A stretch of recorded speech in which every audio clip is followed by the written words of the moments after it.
Assalamualaikum warahmatullahi wabarakatuh. Alhamdulillah. Allahumma salli ala nabiyil hashimi Muhammadin wa ala alihi wasallim taslima. Kawan-kawan yang saya hormati, saat ini kita memasuki putaran ketiga bulan suci Ramadan. Pada fase ketiga biasanya terjadi kehebohan. Heboh pokoknya. Heboh apa? Ya masing-masing orang lalu perhatiannya fokus kepada mengejar Lailatul Qadar.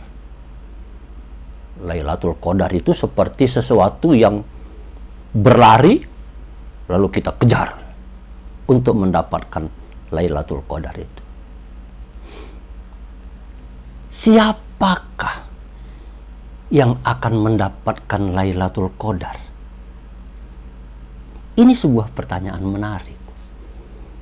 Saya ingin mengajak kawan-kawan memperhatikan persoalan ini. Jangan sampai kita sudah lari kencang mengejar Lailatul Qadar, kecelek. Ternyata Lailatul Qadar enggak kecekel, lepas. Agar kita tidak sia-sia, maka mari kita evaluasi. Orang yang berpuasa pada bulan Ramadan, ketika dia sudah sampai pada 10 hari terakhir, itu berarti dia sudah melampaui proses 10 hari pertama dan 10 hari kedua. Artinya yang bersangkutan sudah memperoleh rahmat kasih sayang dari Allah Subhanahu wa Ta'ala. Begitu juga ketika dia sudah melalui fase 10 hari kedua, yang bersangkutan berarti sudah mendapatkan ampunan dari Allah Subhanahu wa Ta'ala. Orang yang sudah mendapatkan kasih sayang, sudah mendapatkan ampunan dari Allah Subhanahu wa Ta'ala, dengan sendirinya dia terlepas dari segala persoalan kehidupan yang menyakitkan, yang tidak mengenakkan, baik di dunia maupun di akhirat nanti. Disebut sebagai itqum minan nar. Neraka itu kan juga bisa kita pahami sebagai neraka dunia. Orang yang hidup di dalam neraka dunia, kehidupannya sempit, susah, banyak masalah, pokoknya sangat tidak mengenakkan. Neraka dunia. Ada orang nggak kuat berada di dalam neraka dunia ini. Akhirnya apa? Bunuh diri, loncat dari apartemen, ya mati. Itu menggambarkan manusia yang hidup di dalam neraka pada saat masih hidup di dunia. Orang yang sudah melampaui 10 hari pertama dan 10 hari kedua bulan Ramadan, maka dia memasuki fase terlepas dari persoalan-persoalan yang menghimpit, yang menyiksa kehidupannya, yang selama ini dia alami, selama ini dia rasakan. Itqum minan nar. Orang yang terlepas dari segala persoalan yang menyiksa di dalam hidupnya itulah adalah orang yang kemudian ditambah lagi kasih sayang Allah kepada yang bersangkutan dengan memberikan hadiah setara nilainya dengan ibadah atau amal kebaikannya dari hari-hari biasa, dengan nilai 1000 bulan. Jadi sangat logis kawan-kawan sekalian. Proses yang dialami oleh orang yang berpuasa pada bulan suci Ramadan itu seperti menapaki kesuksesan satu prestasi dengan prestasi berikutnya hingga sampai kepada puncak prestasinya, itkum minan nar.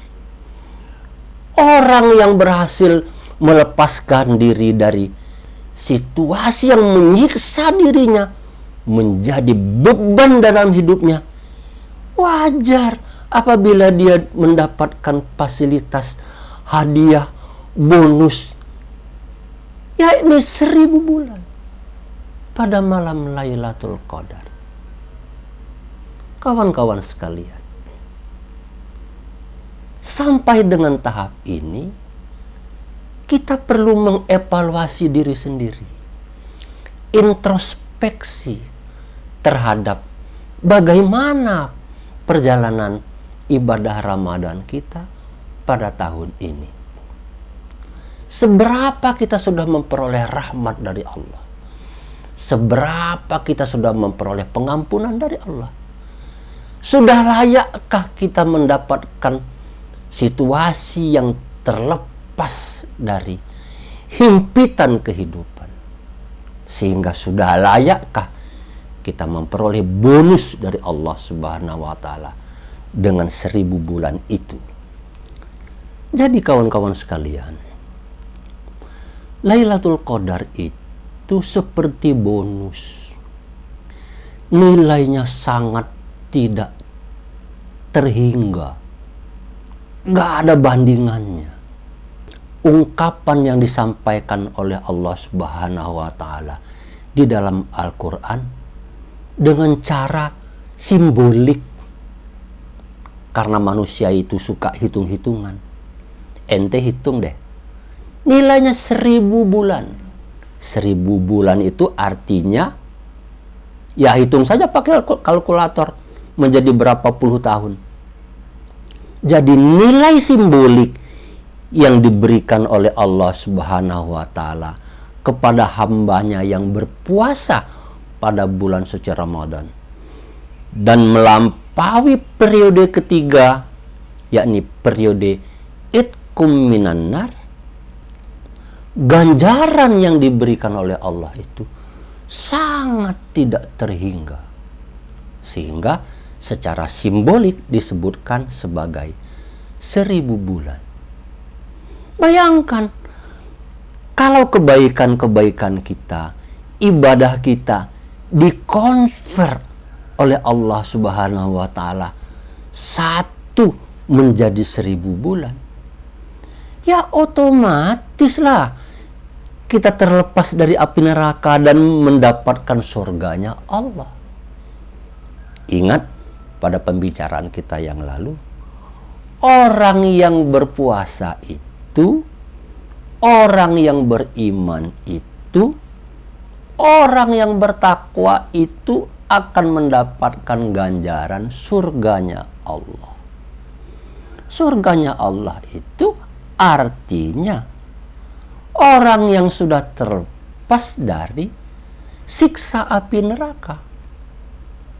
Orang yang sudah diperkenankan oleh Allah Subhanahu wa Ta'ala, silakan masuk ke dalam surgaku. Dengan demikian, kawan-kawan sekalian, evaluasi, introspeksi terhadap diri kita yang paling baik menurut saya dalam bulan suci Ramadan ini adalah, hingga sekarang apakah kita sudah merasakan, sudah mendapatkan situasi terlepas dari berbagai siksaan hidup, terlepas dari berbagai himpitan hidup, berbagai permasalahan yang menjadi beban berat kita pada saat di dunia ini? Atau bisa sebaliknya, apakah kita sudah merasakan betapa nikmatnya pemberian Allah Subhanahu wa Ta'ala kepada kita pada saat ini di dunia. Istilah kata diberi rezeki oleh Allah Subhanahu wa Ta'ala nasi satu piring. Apakah kita bisa menikmatinya dengan senang dan ikhlas? Ataukah sebaliknya? Ya, saya cuma dikasih nasi satu piring. Gimana mau enak hidup kita, kesehatan terganggu, bakal sakit-sakitan terus. Nasi cuma dapat satu piring. Nasi satu piring kita konversi dengan penghasilan hari-hari. Penghasilan saya hanya 100.000 satu hari. Menggambarkan betapa tersiksanya dia dengan penghasilan 100.000. Tapi ada juga orang yang menikmati penghasilan 50.000 satu hari. Alhamdulillah, anak saya bisa makan dengan enak. Penghasilannya cuma 50.000. Indikasi bagaimana Allah menyiapkan situasi kehidupan kita saat kita berada di dunia. Apakah kita calon penghuni surga ataukah kita calon penghuni neraka? Pada putaran terakhir 10 hari bulan Ramadan, saat yang tepat untuk menjelang finish, melakukan introspeksi, evaluasi, posisi saya ada di mana.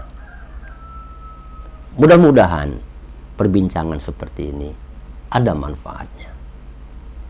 Kesalahan tentu datang dari saya. Sedangkan kebenaran, kebaikan itu adalah kasih sayang Allah kepada kita semua.